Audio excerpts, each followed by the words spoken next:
Jura. Jura has been an explosion in the last 10 years. I mean, where to start? With many incredible producers getting into international market and achieving what has never been achieved before.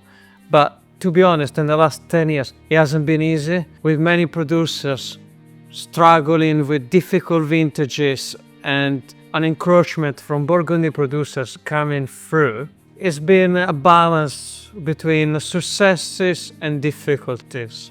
I spoke to Wink Lorch, the author of the book Jura Wine, and she just released a companion book exploring the past decade. It's a super interesting read and I really enjoyed it. In this episode we explore and speculate about the future of the region. If you're interested, you can get the book in the description below. And now on with the show.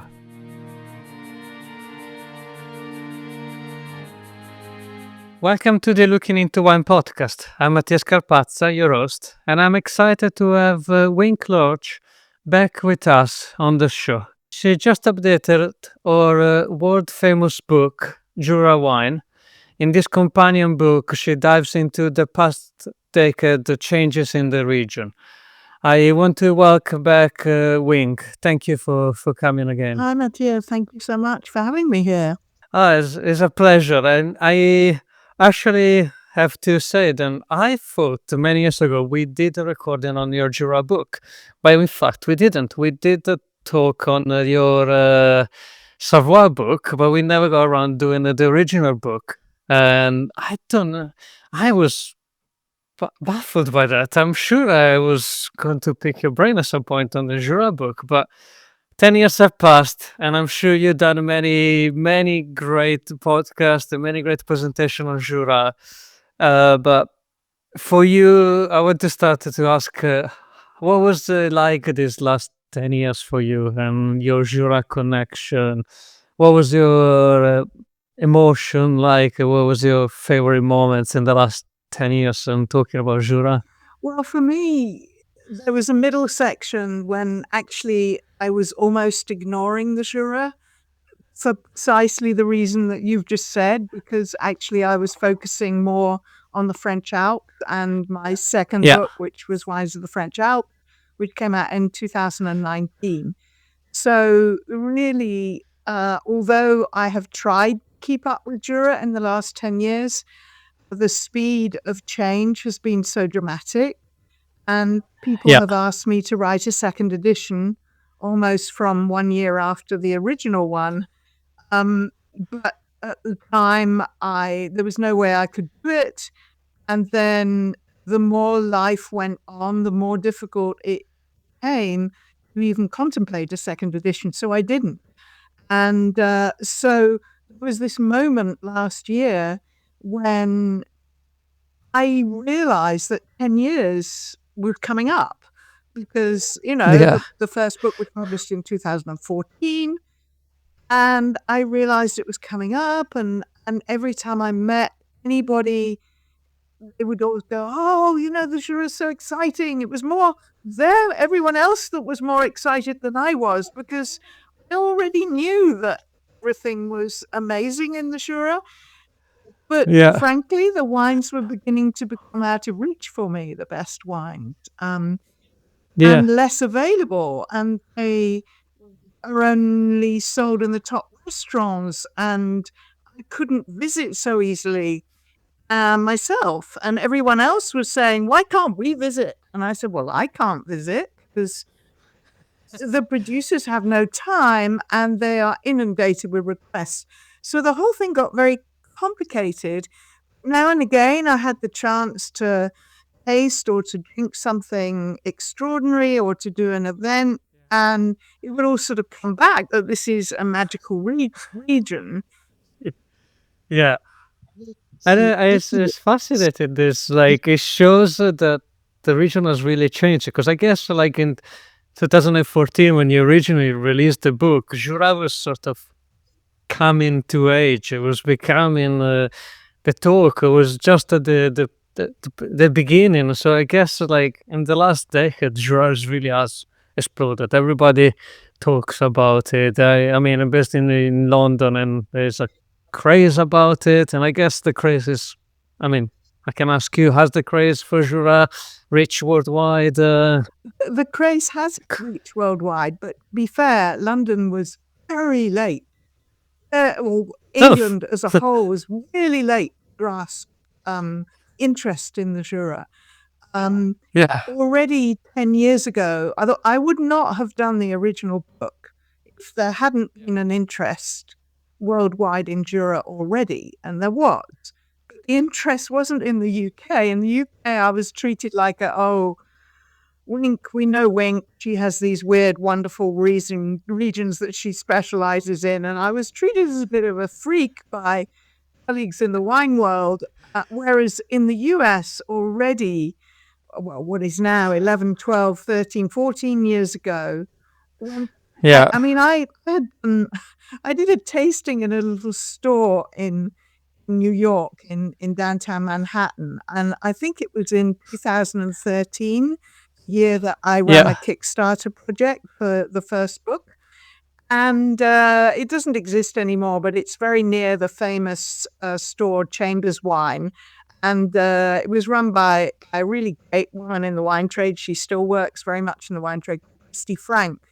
And she had invited me to do a little event one evening, and I was also doing something at Chambers Street. And she put a blackboard up outside, and she put, "Welcome, Queen of Jura, Wink Lorch." I sort of looked at this and I was like, "Oh, really? Wow."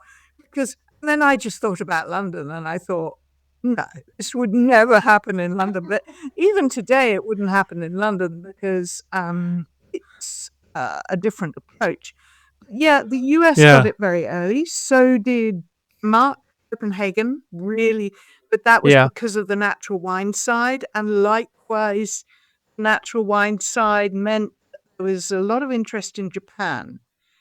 And then Mm. I would say from about 7, 8 years ago, suddenly the UK was getting it, the Netherlands were getting it, all the northern countries were getting it, Australia was getting it, Italy was getting it, Germany, Sweden. I mean, in COVID times, I sold so many books to Sweden, and they were suddenly Ah, mad for Jura wine. So, and this is it's spreading. part of the problem. There isn't enough. Yeah. But Jura, I mean, I must admit, your book, I mean, I don't know if I already showed it, but it goes through quite a lot of topics. Although it's a small book, at the beginning is quite packed with many interesting facts about the region, and some of them they seem a bit worrisome. What's happening in this region? I mean, is um is there enough wine to go around for everybody? No. I Right. mean, there is, if you are willing to if you're willing to come off your high horse and perhaps drink wines from producers that are not organic and that are not natural, then there is just about enough wine because they have 4 cooperatives there. They're called fruitières. Oh, yeah. One of them, the one in Arbois, is the largest, and their wines are quite well exported. They are in the UK, for example, imported by Dreyfus Ashby, Richard Kelly. And the other cooperatives are quite a bit smaller and do less export, but they are trying. And frankly, Mm. the level of quality is superb. And then there are other producers, like one is pretty well known, Domaine Rollet, which is under new ownership since my first book. It's no longer family owned. It has superb new owners who are gradually converting to organic.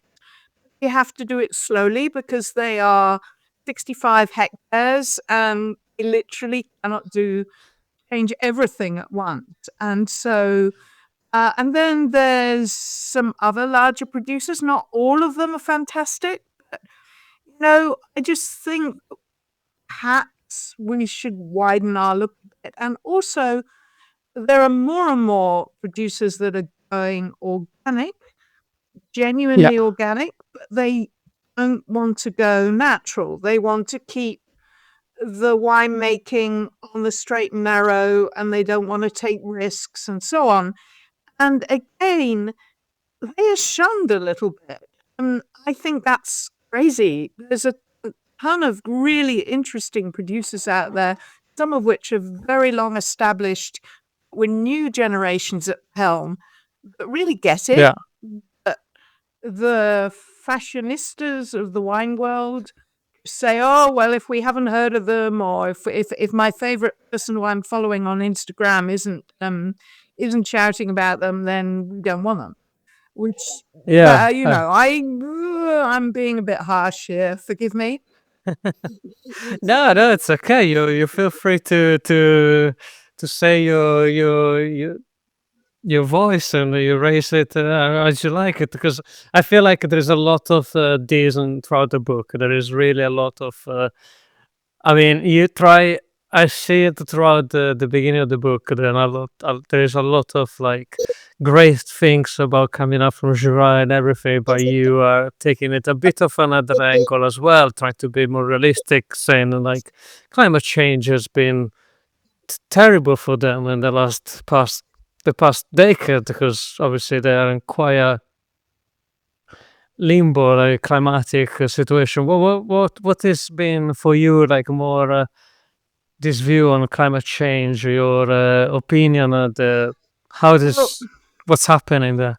well, I think it's important to recognize, first of all, that climate change has been a good thing for the Jura too, in that today, for example, you will always get delicious red wines from the Jura, which was absolutely not the case 20 years ago. Capitalization or enrichment, the adding of sugar to musts, almost unheard of now. You get extraordinary ripeness every year. So that's the good side of climate change. The bad side, it is frankly horrifying, if one lets it be horrifying, is that in particular, spring frosts have been completely devastating. So this is what's happened. There was a spring frost. I'm going back a long way now. So there was a spring frost in 1991, which was devastating. It only hit Jura. At the time, I was teaching about Loire wines on the SCT Level 4 diploma, and the Loire had devastating frosts in 91. I didn't know anything about the Jura at the time. Virtually didn't know it existed. 91 was this devastating frost. So when I started to get to know the Jura in around 2000, I heard about that frost, and every now and again there'd be talk about potential frost. There'd be a little bit of spring frost some years, but it was never really bad. It wasn't really affecting much. And then 2017, so that is 26 years later, so effectively a generation later, there was the most devastating spring frost, which was brought upon because the winter months were not very cool. Certainly the beginning of the year was warm. So the vines were developing too quickly. And again, this wasn't exclusive to Jura, but it was really bad in the Jura. There was a huge loss, on average 50% down in 2017. So producers were quite stoic at that point. They just went, well, we haven't had a frost since 1991. So fine, we've had a frost. And then 2 years later, they had another one. And though it wasn't quite as bad, it was still pretty bad, and they were hardly recovering. And in between, they'd had a very hot year, 2018, where, yes, they'd had very, very good quantity, but they weren't sure how things were going to go. And then they had 2019, really bad cost. And then they had another one in 21. And the 21, honestly, I spoke to producers there, who just said, even much older producers who would record every vintage conditions and so on, they said we've never ever seen anything as bad as this, because it wasn't Yeah. only the spring frost, it was then a very wet summer with mildew and all the rest. And guess what? It's happened all over again this year in 2024. So to have Yeah. 4 spring frosts in 8 years, it's really hard. And what's Yeah. made harder is that the years in between, although 18 gave good quantity and 23 gave good quantity, no other years did. So in the last 10 years. So in 2020 and in 2022, they had no Yeah. frost, no problem there. But it was so hot and so dry that they were getting problems with drought, with sunburnt grapes, and so Mm-hmm. on. So it's a little scary, and they are trying all sorts of things to combat it. But it's sort of reactionary rather than preparatory. It should have been looked Yeah. at a long, long time ago, but there we are. Yeah. Well, I feel like this problem they seem to be happening also in I mean, Jura is just south of Burgundy. So like also I was speaking to producer in Burgundy in 24, the disastrous vintage, but I feel like in Jura they can't get the same sort of price point. I mean, they didn't used to, but they seem it's a tiny small region, so it gets a little bit more complicated, especially with the Really isn't just about price, honestly. Even if they could get higher prices, the situation wouldn't yeah. be solved. For a start, whatever your friends in Burgundy may say, the frost damage was not as bad as it was Yeah. in the Jura, which is directly to the east, by the way, and directly to the east of Burgundy across the Saône Sorry, yeah. Valley. And because it's closer to the mountains, it's not higher in altitude, it's closer to the mountain. So everything is more extreme. So when they get wet weather, which everyone got this year, they get wetter weather. It rains heavier. When they get hailstorms, it's stronger hail. When they get frost, it's a deeper frost and it affects bigger areas. Everything is more dramatic in the Jura. Yeah. And in terms of prices, they've gone up a lot, and they needed to. Even among the cooperatives, the prices, sure, they haven't shot up Yeah. in the same way as the trendy producers, but they have gone up. Sort of, I did an interview with a producer, Domaine Arat, in Albois the other day, and I'm going to forget what she said to me now because I haven't got it in front of me. I asked her to tell me about the yield that they had in 2023, which was big, and the yield they had this year, 2024. And they are a biodynamic producer, Mhm. and they are of a reasonable size, 9 hectares, and they've got all of the varieties grown there. And they're long-term biodynamic, but they used to be in the local cooperative, the Albois Yeah. cooperative. So they were new years ago. And so last year they had an average of, I think it was 38 litres per hectare across all the varieties. It may Yeah. have been a bit more than that. And this year they had an average of 8 litres per hectare. Last year they harvested over 3 weeks, and they had, I think, about 30 people working for them on and off during that harvest period. Yeah. Obviously, everything's by hand. And this year they harvested in 6 days, and they had, or was it 4 days? And they had 6 people working for them. This isn't so okay. So Yeah. last year Yes. was particularly big. Good. So, okay, we need to sort of calm down. Everybody's thinking, okay, now it's going to be every other year, so the vine will recover, and surely the weather will be different, and so we won't have another frost next year. Um, they do get very, very nervous about it, even from January. I mean, in January, I saw producers, so I was full on research, and Yeah. I saw a bunch of organic producers one evening who were all having a meeting, and they asked me to join them at the end to tell them about my new book. And one of them came up to me afterwards. Well, I saw him afterwards. I said, "Oh, how are you doing?" And he said, "Oh, I'm really nervous." This was at the end of January, and he said, "I'm nervous about the spring frost." And I went, "What?" And it was a really cold night.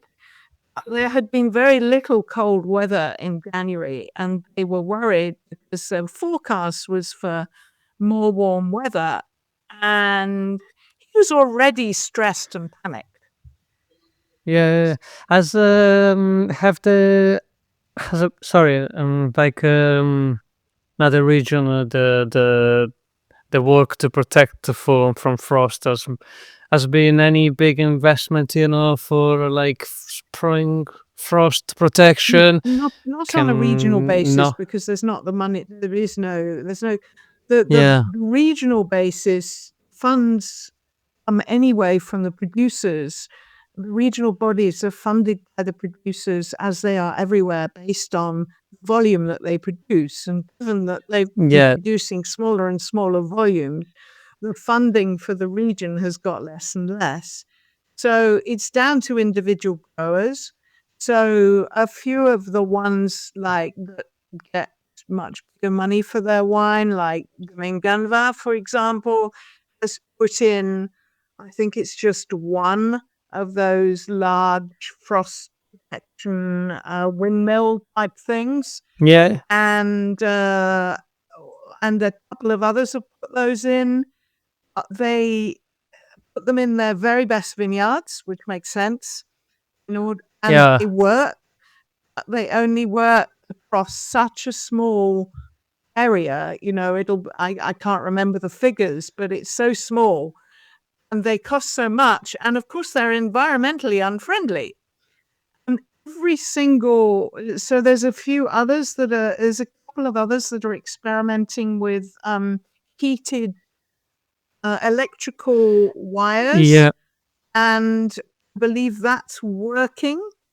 Again, it costs a fortune, and Yeah. environmentally, you've got to where you're getting the electricity from, and so on. And Yeah. there have been burning hay bales, which work some years, not others. The bougie, the big paraffin candles, um, they work up to a point, but it depends on the frost, and they cost an Yeah. absolute fortune, and they require loads of labor. And labor's a big problem. They can't get enough people that are willing to get up at 4 in the morning and burn candles, light candles. The candles are already there. Yeah. But No, so that's that I think the most important thing they've been trying is later pruning, and okay. pruning in two phases, where you leave one, you do a preliminary pruning, and you Mhm. leave one cane long. You don't prune it back. And that Okay. way, if the frost comes, the buds, the end of the cane are touched by the frost. The ones near the trunk are saved. Now, what happened this year was the people who did that, because the vine was so far advanced, they had to do the second pruning. So they did the second pruning, but at least some of those buds were later developing. So Yeah. because they're later developing, some of them were saved. But some producers I talked to just say, look, you've tried it for 2 years, it's not working. Others have Yeah. said, yes, it has worked, but they've got plenty of labor. It's very, very labor intensive as well. Yeah. I mean, like for Because the problem with like spring frost, for like people may not know, is that if the wine is already active, then spring frost come in and literally kills the bud, and it really is tragic. You lose a lot of crop that way. As you talk a little bit about the grape varieties earlier, and has any change happened in the percentage of grape planted? Because there is a lot of interest from international market on the local grape varieties like the Trousseau, the Savagnin. Are they growing in planting? The Savagnin has definitely increased. As you know, in wine, things take a long time. And so usually when I speak to producers and I say, have you increased your plantings and so on, they will say, yes, we've planted more Savagnin. In terms of the reds, I was expecting to find an increase in Trousseau. Percentage-wise, it hasn't really gone up. Overall plantings in the Jura has gone up a little bit, by about 15% in 10 years, which is Okay. good. And so therefore, when you look at the percentage of grape varieties, you have to bear that in mind. The Okay. reality is that Chardonnay is a dilemma because everybody needs Chardonnay because it is the grape variety to make Camel, it's the grape variety to make Macra, and it makes a whole range of fantastic white wines. However, it is most frost prone. And so that is very difficult. And then in the reds, the most frost prone is arguably the most fashionable grape variety from the Jura, which is Pulsar, or Pulsar if you're in Puglia. And Yeah. Pulsar's a disaster. Even in my first book, I said that it was the most difficult variety and the most disease-prone variety in the Jura. It was, and it is. It's also very frost-prone. These days, there's a sort of new problem for it. There's two new problems. In 2014, there was the appearance for the first time of a new fruit fly, Drosophila Suzuki, as it was called. It came from the east, and so it's a horrendous fruit fly. So there've always been fruit flies. Fruit Yeah. flies tend to damage, or sorry, they tend to attack already damaged grapes. So if you've got grapes before harvest that are getting riper and riper and riper, but they've had a bit of rot or they've had some mildew and they've got a problem, and then gets the right conditions, which is wet and quite warm, for the fruit flies to arrive, they go, Yeah. oh, yes, please. And they go to these damaged grapes. And that has always Yeah. happened. And Pulsar was always prone to that. This new fruit fly behaves differently because it actually attacks grapes that are not damaged. Yeah. And it seems to do it for fun. And it just sort of arrives and goes, makes a hole in them. And then, Yeah. as my informant, who was who's the regional technician for the vineyards, and he said to me, so the Drosophila Suzuki comes in and it makes a hole in the vine, it goes away and it invites all the other Drosophila to come and have a party. Gosh, it's like a fox. So It's very sly. yeah, on a small level, you're right. It's like so it's Pulsar that it damages. I know it exists Yeah. in Beaujolais as well for Gamay, but Pulsar is totally. So this is one problem. The other problem that Pulsar has is in beautiful years when we have a lovely summer, we've had no frost, everything's doing really well, and then it gets very, very hot, and Pulsar has these Yeah. very thin, sensitive skins, and it Yeah. suffers from sunburn. So everybody wants to persist with Pulsar because it's a real tradition in the Jura. Yeah. People love the wines. They are really, I hate using the word unique, but Pulsar is unique as a grape variety. Yeah. It produces these light, ethereal wines that have got better and better in the past few years, and very delicate and lowish alcohol, fresh, pack a Yeah. punch as well. And Yeah. so people are people will replant Pulsar if they are having to pull up for reasons of other Yeah. reasons. But there's not many new plantings of that. Ah. The two varieties that resist climate change best are Sauvignon and Trousseau, which are genetically Okay. related anyway. And they are the traditional grape for the future. Fantastic. And talking about tradition, because obviously Jura is famous for a few local wine style, and I was reading your book, the book you talk about the Vin Jaune, and obviously that needs a particular environment to grow, and the yeast and the environment. Are we expecting that to? I mean, has that decrease? Can we speculate that it is on the decline of production? What's happening with Well, that style? there's so many aspects to this question. Climate change aspect is that doesn't appear to be a problem with the voile or the veil of yeast Yeah, forming.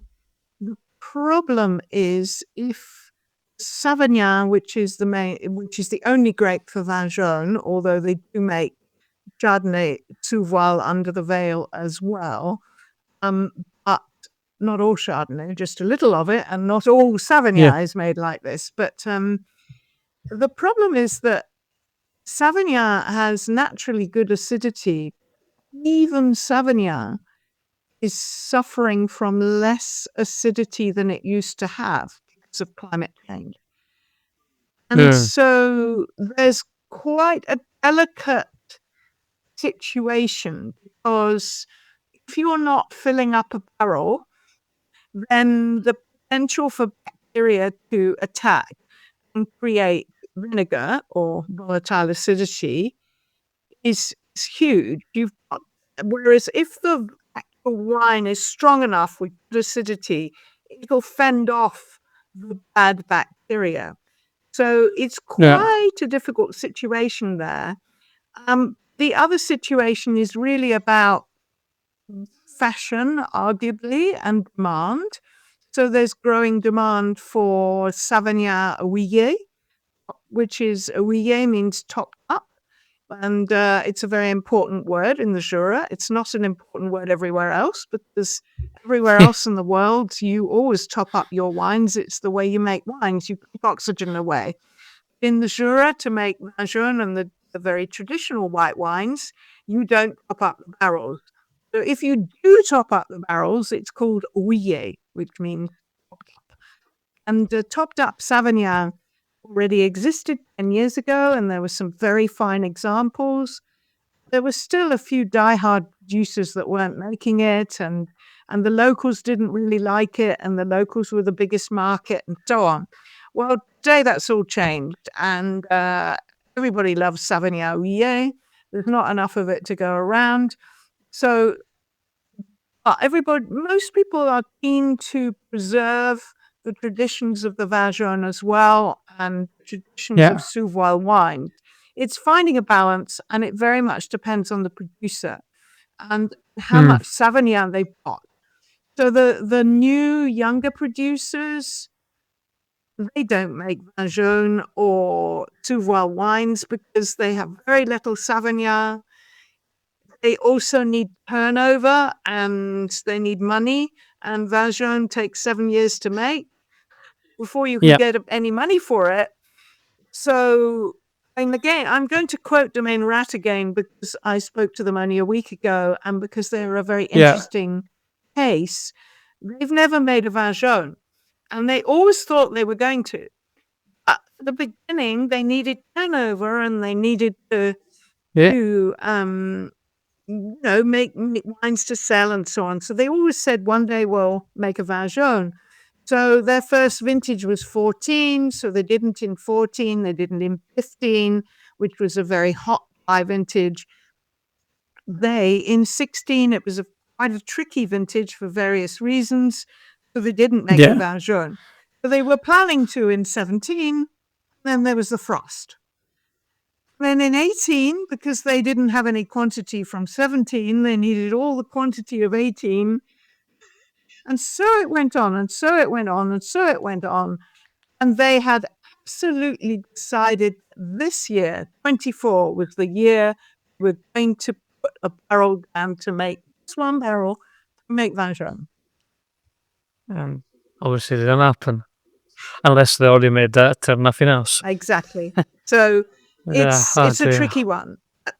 Trust me, the traditional producers are all continuing it, and we will, it's not going to run away anyway soon. I mean, people panic because they go to some Jura tastings, especially the organic group and the Nez dans le Verre, and you go around 50 producers and you only see 2 Vin Jaune.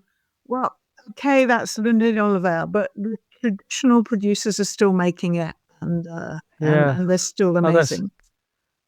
It is amazing. It's such a unique style. I always loved that wine.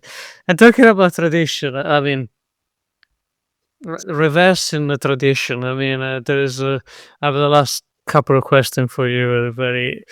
This one probably is the most tricky for me. It's more little more political. Like, there's been this trend that some producers from Burgundy coming to Jura. And there has been people seeing this interesting outsiders coming into Jura and doing wines there. What is your view, or what is the general view from an outsider perspective? Well, I think that my view might be different to the general view.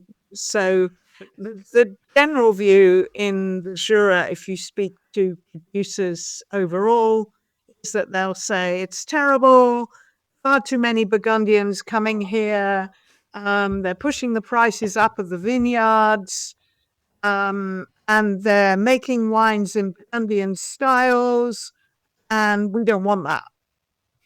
Well, that isn't my view. Yes, I wouldn't want it to become too prevalent, but actually, I think in general, most of the Burgundians that have come have some good things. So, for example, what used to be the largest company, and still is the largest vineyard owners, was the Henri Maire company, Domaine Henri Maire, which these days is called Domaine Maire. Now, they are owned by Boisset today. They were in a terrible state before. The family had really lost control. The vineyards were not in good condition. The vineyards have been really, really improved and revamped, and that's really very, very important. And the wines, personally, I'm not convinced about. That's a commercial decision. I don't want to say much more. But they've always been a bit on the side, but they do represent more than 10% of the volume of Jura. So obviously they are pretty important. Main Rolle that I mentioned earlier, people talked about a Burgundian takeover.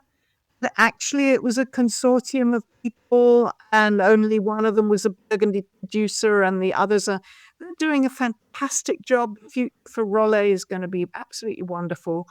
And then, okay, you might think of Pelican, who were originally in my first book. So they were criticized. That is Guillaume d'Angeville from Maquis d'Angeville in Volnay. They now have 15 hectares. They've always said they wanted 15 hectares. They do not want to increase that number. Personally, I think they're doing a fantastic job. They inevitably have haters. And then there's a few others that have been buying up producers who, when there've been no other buyers. So I did an estimate in my book. I counted everybody up, including Rollet and including the main mayor, so the Boisset holdings. It was about 20% of Jura vineyards are owned by Burgundian connections. Look, it's an hour away. It's not really surprising. And yeah, I don't quite know how you can control it. I would be extremely worried if it went anywhere close to 40%. I'd be very worried. Yeah, no, I mean it's interesting to see this like not trend, but like this thing happening, and I mean it's part of the evolution of any region at some point if it becomes successful. I think Just one more point I'd like to make, and that is one of the big changes that's happened is that there are more and more and more terroir-specific Chardonnays, for example, and even terroir-specific Sauvignon Houillet, and even occasionally terroir-specific red. That is an influence from Burgundy. Yet this is Jura showing off what fantastic different terroirs they have. That is a Burgundy influence that's been really good. And Jurassians might deny that it's a Burgundy influence, but it's a fantastic. I mean, it's very interesting to see this. I have the last sort of question for you. Well, what do you think has been for you what we haven't covered? What do you wish people would understand more about Jura? What is your point then you wish more people knew about, and that led to free rail there of whatever you think that you wish more people knew about Jura or something? Well, I have to talk about the S word, which is speculation. There is some land speculation, which we've sort of touched upon. But I'm talking about wine speculation. This has been going on in Burgundy since I had a chat with Jasper Morris. He labelled it as 2005 that it really started getting bad in Burgundy. It is now a fact in Jura that there are unscrupulous people, sometimes restaurants, for example, that have allocations of Jura wines because all the top producers are of such limited quantities of their many, many different cuvées that everything is sold on allocation. So within France, they sell direct restaurants. Outside of France, it's obviously to importers. What is happening is that some people, and it's not illegal at all, some people are selling off part of their allocation in order to make more money. So, they're doing this quite quietly. So maybe they had 6 bottles of a particular special cuvée of a particularly fashionable producer like Guyon Auvernois or Ganva or Domaine des Miroirs or several others. And maybe they have an allocation of 6 bottles of a particular cuvée and they go, okay, we'll put it on the list or we'll put it in our cellar to age because we're a good restaurant like that. We'll just keep 3 because we need some more turnover, so we'll sell 3. So they sell 3 and it may even go to Australia. I've heard bottles going from France to Australia from a restaurant. I mean, this is all, it has to be happening. And then you find that There are Jura wines on auction markets at ridiculous prices. And there are retailers, even in London, that are prepared to buy these wines at ridiculous prices in order to list them.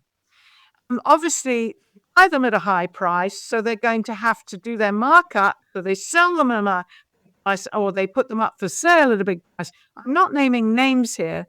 I find it absurd. I know it's not legal. It's completely legal to do this. This is a tiny, tiny region.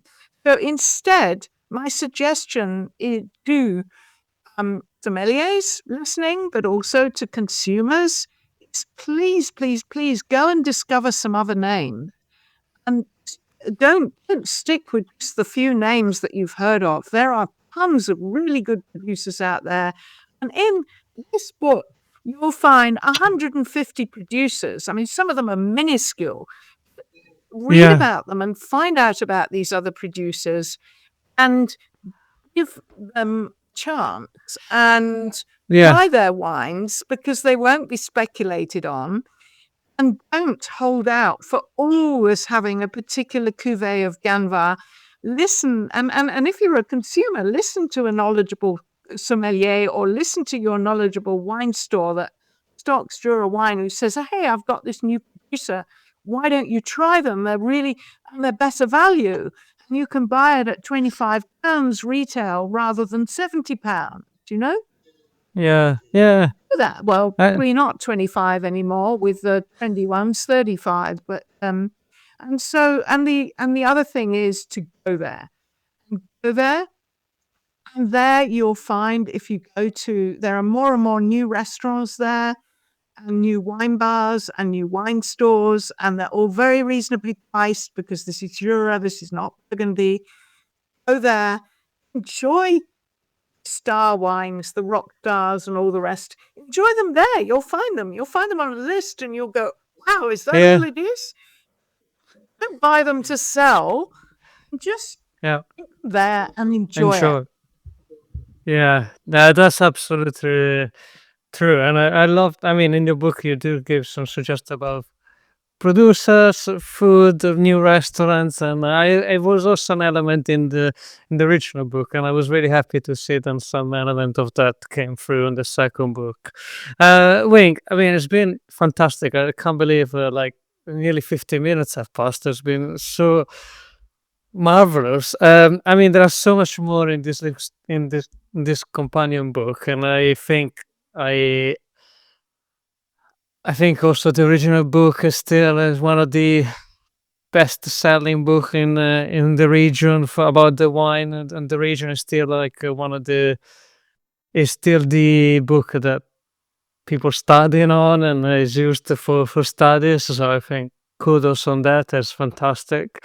But thank you for your time. And just before I let you go, where people can connect with you if someone wants to ask a question. I know you have a big following in the end of the book, because you had the Kickstarter promotion, and I saw through some of the names I actually knew for some of these people. So it's really interesting. So where people can find you? Well, preferably they get all the information they need from the books, rather than asking me detailed questions. So please read the books first, and you do need both books. If you don't have the first book, the second book doesn't make much sense at all. So you need both books. They come from Académie du Vin Library, and if you're in another country, Académie du Vin libraries ship everywhere.